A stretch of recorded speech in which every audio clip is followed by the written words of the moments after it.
Telangana Congress CPM కాపురంలో ఆరని చిచ్చు రగిలింది. జాతీయ స్థాయిలో ఇండియా కూటమిలో భాగమైన ఈ రెండు పార్టీలు భువనగిరిలో మాత్రం కసితో కత్తులు దూసుకుంటున్నాయి. పొత్తే పేకాటే అంటుంది సిపిఎం.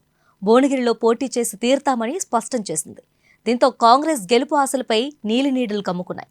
భువనగిరిలో సిపిఎంకు స్థిరమైన ఓటు బ్యాంకు ఉండడంతో కాంగ్రెస్ ఇరకాటంలో పడింది. గత ఎన్నికల్లో బొటాబొట్టి మెజారిటీతో గెలిచిన హస్తం పార్టీ సిపిఎం పోటీ వల్ల ఓడిపోయే అవకాశం కూడా ఉందని చర్చ జరుగుతుంది. పోటీ నుంచి తప్పుకోవాలని సీఎం రేవంత్ రెడ్డి స్వయంగా కోరినా సిపిఎం రాష్ట్ర కార్యదర్శి తమ్మినేని వీరభద్రం నో చెప్పారు.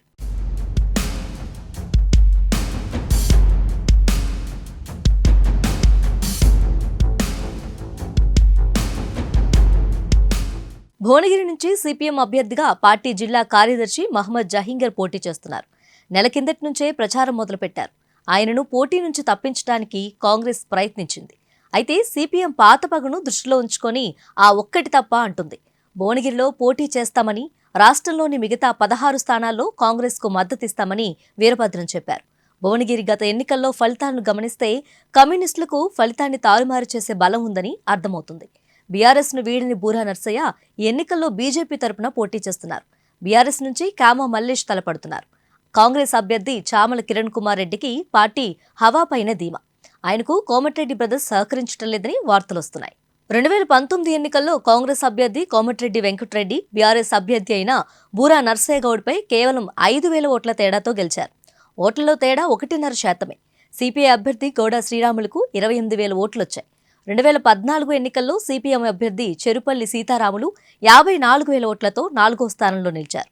ఆ ఎన్నికల్లో బూరా నర్సయ్య తన సమీప ప్రత్యర్థిపై 30,000 ఓట్ల మెజారిటీతో విజయం సాధించారు. భువనగిరి ఎంపీ నియోజకవర్గం ఏర్పడ్డాక 2009లో జరిగిన తొలి ఎన్నికల్లో సిపిఎం అభ్యర్థి నోముల నరసింహయ్య 3,64,000 ఓట్లు సాధించి కోమటిరెడ్డి రాజగోపాల్ రెడ్డికి గట్టి పోటీ ఇచ్చారు. రాజగోపాల్కు 44%, నరసింహయ్యకు 32% ఓట్లు పడ్డాయి. తాజా ఎన్నికల్లో భువనగిరి నుంచి T Congress vice president Chamala Kiran Kumar Reddy పోటీ చేస్తున్నారు. కిరణ్ తనకు సన్నిహితుడు కావడంతో సీఎం రేవంత్ ఆయన గెలుపును ప్రతిష్ఠగా తీసుకున్నారు. బరి నుంచి సిపిఎం అభ్యర్థిని తప్పించాలని వీరభద్రాన్ని కోరారు. అయితే రేవంత్ పై పాత పగ, కొత్త పగతో వీరభద్రం అందుకు అంగీకరించలేదు. మొన్నటి అసెంబ్లీ ఎన్నికల్లో పొత్తు కింద 5 సీట్లు అడిగినా సిపిఎంకు 1 సీటు మాత్రమే ఇస్తామని రేవంత్ తేల్చి చెప్పారు. దాన్ని ఘోర అవమానంగా భావించిన సిపిఎం ఒంటరిగా 19 స్థానాల్లో పోటీ చేసి అన్ని చోట్ల దారుణంగా మట్టికరిచింది. తాజాగా Revanth CPM leader Kerala CM Vijayan అవినీతిపరుడని, మోదీతో కుమ్మక్కయ్యాడని విమర్శించడం కామ్రేడ్లకు జీర్ణం కావడం లేదు. అంతేకాకుండా జాతీయ పార్టీ హోదా కాపాడుకోవాలంటే పలు రాష్ట్రాల్లో కొంత మొత్తంలో ఓట్లు సాధించాల్సి ఉంటుంది. ఈ అంశాలన్నీ దృష్టిలో ఉంచుకొని వీరభద్రం భువనగిరిపై వెనక్కి తగ్గకుండా జహంగీర్ను బరిలోకి నిలిపారు. రాష్ట్రంలో పూర్వ వైభవం కోల్పోయిన మార్క్సిస్ట్ పార్టీ భువనగిరిలో కనీసం 10,000 ఓట్లు సంపాదించినా కాంగ్రెస్కు దెబ్బే.